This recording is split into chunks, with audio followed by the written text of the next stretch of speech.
Okay. So, morning, Bruce. Let's head out. Off to work.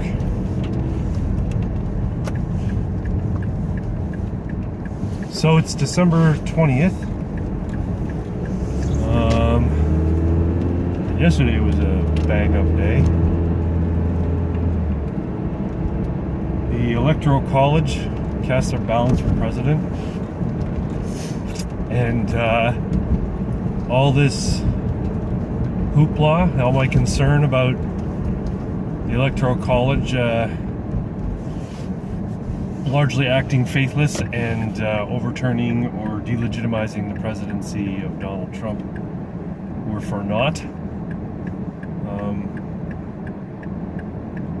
5 electors were faithless on the Democrat side. 2 electors were faithless on the Republican side. So, and we already knew about one in Texas. Apparently, the one in Texas convinced another one in Texas to do the same. So basically, Trump comes out of it with 304 Electoral College votes. Clinton came out of the whole debacle with 227 Electoral College votes. So the bulk of them took place in Washington State, where there was a total of 4 faithless electors in that state that voted Democrat in the election. So 3 of which went to Colin Powell, however you say his name. One of which went to Faith Spotted Eagle, who I guess is a Dakota, I think it's Dakota, a Dakota tribal leader. But I don't know. Wait for an ambulance to go. Alright. And one was in I want to say it was in New Hampshire for Hillary. That I think it was New Hampshire. I don't remember. I should really get these details nailed down before I start these videos. Who voted for Clinton, or who voted for Bernie Sanders, and then they made them change their vote to Clinton. Anyway, they said that the ballot was improper, so the vote had to be changed, or either the vote had to be changed to Clinton, or they replaced him with someone who would vote Clinton. Anyway, it's just kind of funny. Clinton makes this joke about what kind of idiot loses $1.2 billion in a single year, joking about Trump. And how much did Clinton's campaign spend in a year? $1.2 billion.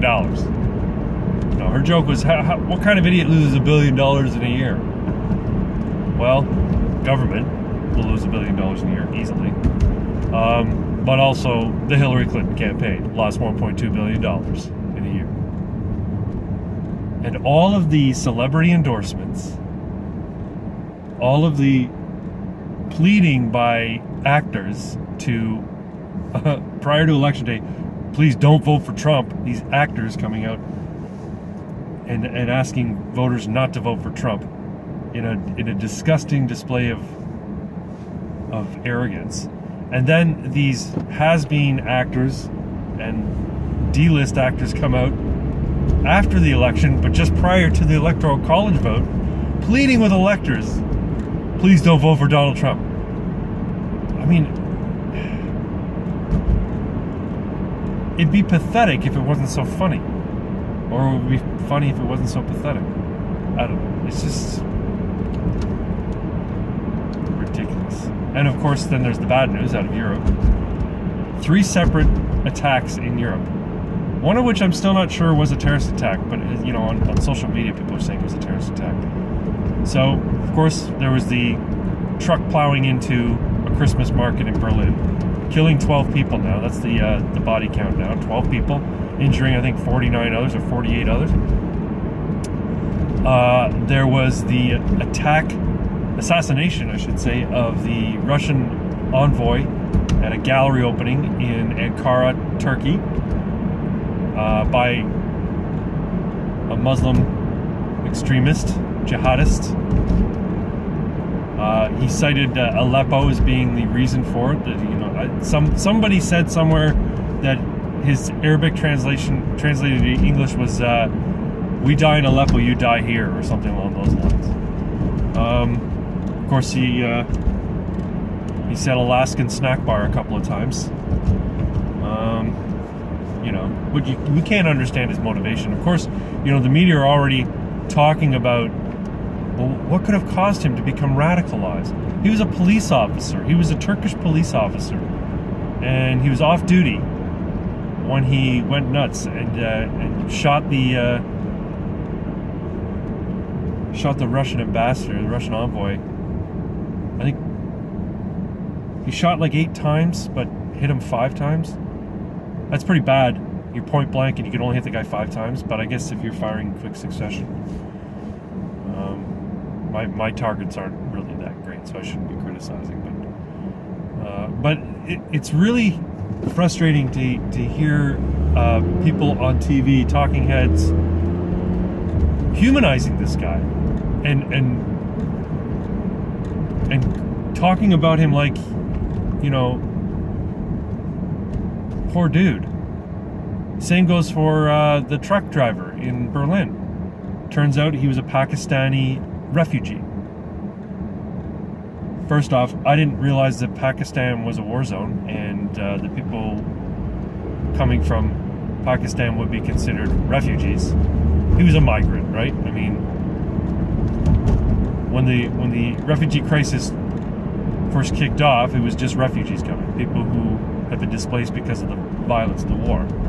But then Merkel opened her big mouth and said, everyone come. It doesn't matter. Anyone from North Africa and Asia can come to Germany, come to Europe. Go ahead. Yeah. So he was a migrant from Pakistan.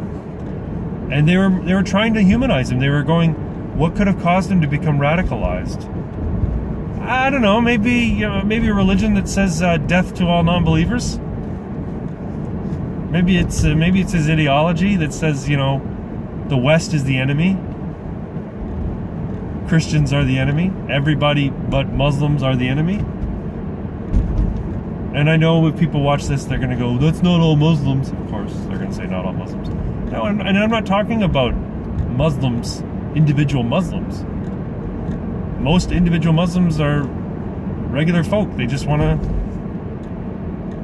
job. They just want to live their life. They go to Europe because they want a better opportunity. Problem is that most of them come to Europe, and even after 4 years, most of them are still unemployed. Anyway, so I understand the desire to come to Europe for a better opportunity.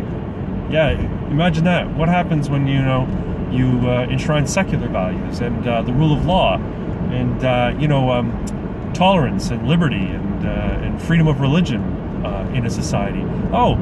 It does well. Imagine that.